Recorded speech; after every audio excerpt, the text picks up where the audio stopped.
Assalamualaikum warahmatullahi wabarakatuh. Halo YouTube, jumpa kembali dengan Der Channel. Pagi ini Minggu pagi saya mau terbang-terbang tipis nih guys. Ini di Kota Tua ya. Setelah melakukan ritual kalibrasi, oke siap kita take off. Nah ini kita lihat dulu sekitarnya, suasana sekitar. Ini saya di belakang Kota Tua guys. Pengen lihat nih suasana Kota Tua pagi hari guys.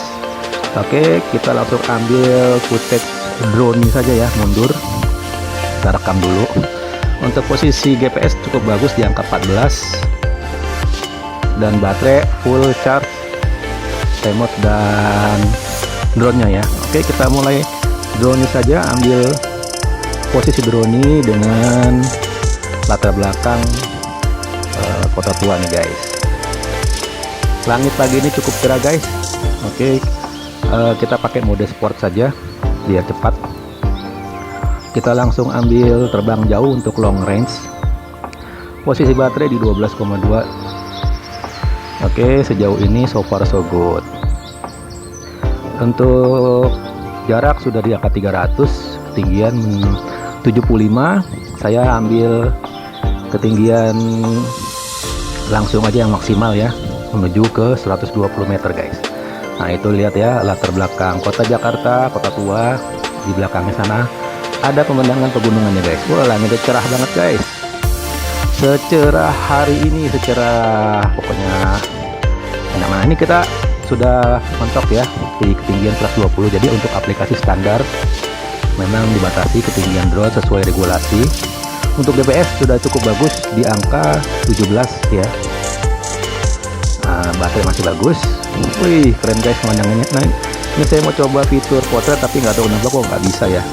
Udahlah, seperti biasa saja. Oke, jarak sudah di angka 700, FPV masih lancar guys ya, kecepatan 10 meter per detik. Untuk kondisi angin ini cukup bagus, di sini tidak banyak anginnya, tidak terlalu kencang, jadi aman-aman aja guys ya. Ini sudah hampir tembus 1000 meter atau 1 kilo, menuju 1 kilo. FPV masih lancar walau agak sedikit tersendat tadi ya. Sudah di atas 1 km ya, di atas 1000 meter jaraknya. Oke guys, mudah-mudahan lancar penerbangannya pagi ini. Kita ambil footage-nya nanti ya, menuju 1100 meter. Nah ini sudah mulai tersendat guys. Ini FPV-nya sudah delay dan remote-nya sudah lost connect nih. Mungkin intervensinya sudah sangat tinggi di sini guys. Ya memang daerah perkotaan intervensi sangat tinggi guys. Ya Allah ya Allah, ini baterainya langsung drop guys teman-teman. Waduh, saya nggak tahu nih. Ya Allah, ini baterainya sudah drop. Apa dia bisa RTH ya guys? Jaraknya memang lumayan, masih jauh ini, masih 1100. Ya Allah, saya nggak tahu nih. Aduh, gimana nih? Aduh, kemungkinan bisa jatuh nih guys, karena baterainya sudah drop. Oke, kelihatannya drone sudah RTH. Alhamdulillah guys. Aduh, saya nggak tahu kenapa itu kok tadi mendadak ketika lost connect, indikator baterai baik drone sama remote itu merah dan 0. Nah, saya nggak tahu guys. Tapi ini lihat di indikatornya, baterai masih 11,9, masih bagus. Remote-nya masih full. Kita RTH saja, saya takut ada apa-apa nih. Waduh, baru ini guys ngalamin pengalaman seperti ini. Deg-degan banget tadi asli. Pikiran udah kemana-mana, nggak tahu. Ini RTH di angka 900, sudah delay lagi. Ya sudah, FPV-nya sudah delay. Ya sudah nyambung lagi. Aduh ini baru ini guys pertama kali saya ngalamin. Tahu-tahu indikator baterai itu langsung 0 drop. Kalau kenyataannya seperti itu, biasanya drone itu langsung jatuh guys. Gitu loh. Sudah dipastikan langsung jatuh gitu loh. Saya nggak tahu nih. Padahal kondisi baterai malam sudah saya cas itu penuh full. Memang baterai sudah agak sedikit kembung ya, sudah pemakaian sekitar 6 bulan. Gitu. Jadi sudah agak sedikit kembung, tapi kemarin terbang tidak ada masalah gitu loh. Oke saja. Nah ini kita RTH langsung, alhamdulillah. Aduh, lega banget guys itu. Tadi rasanya tuh udah nggak keruan pikiran. Aduh, udah pasang mode ikhlas aja deh kalau emang udah jatuh drone-nya, mau dikata apa ya, nggak bisa diselamatkan. Itulah resikonya guys, terbang dengan drone. Kita tidak tahu apa yang akan terjadi di atas guys. Kita benar-benar nggak tahu gitu loh. Yang penting kita sudah melakukan prosedur keamanan dalam penerbangan. Hal-hal yang sudah harus diperhatikan yaitu seperti jangan sekali-kali terbang dengan kondisi baterai yang tidak full. Itu nomor satu guys, gitu loh ya, yang harus dipastikan. Yang kedua, pastikan kalibrasinya sudah berhasil sehingga lock GPS dan bisa RTH. Itu saja yang paling terpenting guys, gitu. Selebihnya kita tidak tahu dan tidak bisa memprediksi apa yang terjadi. Namanya balon elektronik ya, dan itu di atas udara, kita nggak tahu. Oke, ini sudah kembali ke home point di jarak 200 meter. Alhamdulillah drone saya masih balik guys. Tadi sempat udah kepikiran, aduh ternyata nggak bisa balik apa gimana ya, nggak tahu dah. Pokoknya saya asli tadi kepikiran tuh udah kemana-mana, udah ya udahlah kalau jatuh gitu ya. Alhamdulillah ini masih kembali guys, masih selamat. Kondisi baterai pun masih bagus gitu loh ya. Ini sudah tepat di atas saya tuh, drone-nya sudah kelihatan gitu. Waduh, bener-bener guys, saya bener-bener nggak tahu nih ya, pengalaman juga ya gitu loh. Jadi teman-teman, memang namanya kita menerbangkan drone, resiko yang pasti terjadi. Ini hanya tinggal menunggu waktu, itu resiko ya. Kalau bicara resiko itu, drone bisa jatuh. Oke, ini saya stop RTH saja karena saya mau ambil beberapa footage ya, dengan fitur orbit dan ambil gambar foto juga. Itu guys, jadi resiko yang pasti dihadapi oleh seorang pilot drone itu, satu, drone itu crash, jatuh ya. Penyebab jatuh banyak sekali. Biasanya bermasalah, yang pertama-tama itu adanya di mesin atau di mesinnya itu panas ya. Dia itu panas, overheat, sehingga mesin itu mati, baling-baling mati, itu jatuh gitu. Ya, ESC-nya overheat ya. Makanya di sini solusinya untuk drone SJRC yang memang rawan overheat, itu bodinya dibolong-bolongin guys, sehingga mendapat angin ya ketika terbang gitu. Dan yang kedua adalah baterai itu ketika drop ya, atau cut off ya, itu cut off itu. Jadi cut off itu terjadi karena baterai kembung ya, terus alirannya itu terputus seketika karena terjadi penggembungan baterai ketika terbang di atas dan kondisi panas gitu, sehingga memuai, sehingga arus itu cut off, terputus, dan itu drone langsung otomatis jatuh. Itu resiko yang kemungkinan terjadi seperti itu. Kalau di atas terbang tinggi itu sebenarnya aman guys, nggak ada halangan apa-apa ya.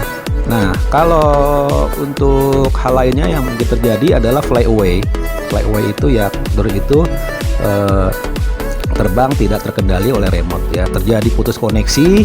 Seharusnya RTH, tetapi mungkin karena ada gangguan di modul GPS misalkan, ataupun terjadi intervensi yang sangat kuat, kita tidak tahu ya, sehingga drone itu flyaway, kabur dan tidak terkoneksi dengan remote-nya. Seharusnya sih kalau normal saja, walaupun lost connect dengan remote, dia akan RTH dengan sendirinya. Itu dengan kondisi normal. Tapi jika kondisinya abnormal, dia akan flyaway dan kabur ya, sampai baterainya habis dan dia jatuh. Dua hal itu saja yang pasti akan terjadi ya, drone jatuh, crash, atau flyaway ya. Nah, juga ketika kita terbang rendah, itu resikonya kita itu menabrak objek-objek yang ada di sekitar kita seperti ranting pohon, kabel gitu. Resiko yang yang mungkin dihadapi oleh pilot ketika terbang rendah. Tapi kalau untuk terbang tinggi itu biasanya aman guys ya, gitu loh. Oke guys, jadi begitulah pengalaman yang saya rasakan ketika menerbangkan drone. Kita harus siap mental ya. Yang penting kita sudah mengikuti prosedur keamanan terbang drone, untuk terbang dengan drone gitu ya. Ya pastikan intervensinya itu memang minim ya gitu. Walaupun di perkotaan itu pasti terjadi intervensi, seperti drone SJRC F11 Pro ini dia jangkauannya bisa 3000 meter, tetapi kenyataannya saya tidak pernah mencapai jarak tersebut di perkotaan. Ya tadi saja seperti di jarak 1 kilo atau 1000 meter lebih, dia sudah terputus ya koneksinya, karena memang kondisi perkotaan sangat tinggi intervensinya, apalagi ini daerah kota guys ya. Nah ini kita lihat pemandangan view kota, wih keren guys ya, pemandangan sekitar view perkotaan. Dan ini saja ini banyak terjadi delay ya, banyak banget terjadi delay ya, karena saya terbang dekat tower ya, ada nggak jauh dari saya ini ada tower BTS ya. Ya susah lah mencari tempat yang bebas tower gitu ya. Pasti di sekitar kita terbang kalau namanya di kota itu pasti ada tiang-tiang BTS, itu pasti ada guys gitu loh. Ya udah kita terbangkan saja, tapi ya kita jangan terlalu push limit terhadap drone ya. Jadi menerbangkan dengan bijak saja guys ya, sesuai kebutuhan. Oke.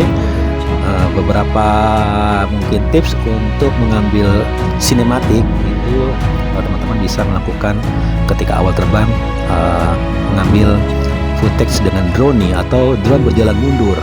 Itu langsung teman-teman gas aja dengan mode sport, langsung push ke arah ketinggian maksimal biar semua view itu dapat ya. Setelah sampai mentok, tidak mentok ya, mentok, bisa balik ke arah RTH ya. Kalau memang hafal posisinya ya, ada saran saya terbangnya itu terbang miring ya, baliknya dengan terbang miring, sehingga ngambil view-nya itu seperti kayak di jendela pesawat ya, terbang miring itu bagus banget seperti itu ya. Nah ketika sudah ada di atas posisi kita, sudah RTH, kembali ke home point, teman-teman bisa ambil angle dengan mode menggunakan fitur orbit ya. Jadi drone itu akan berputar 360 derajat sehingga semua view itu dapat teman-teman. Nah jadi seperti itu saja sebenarnya untuk membuat sinematik dengan drone ya. Oke teman-teman, demikian penerbangan saya pagi ini, semoga bisa berbagi buat teman-teman pilot drone maupun teman-teman yang hobi drone ya. Dan juga buat teman-teman mungkin gara-gara nonton video saya jadinya keracunan drone. Saya juga awal seperti itu teman-teman. Oke. Gitu. Inilah dari wilayah langit Kota Tua Jakarta. Ya, DR Channel 76 melaporkan. Terima kasih buat teman-teman yang sudah menonton video ini sampai akhir. Dan jangan lupa untuk selalu dukung channel ini dengan klik tombol subscribe ya. Oke. Wassalamualaikum warahmatullahi wabarakatuh.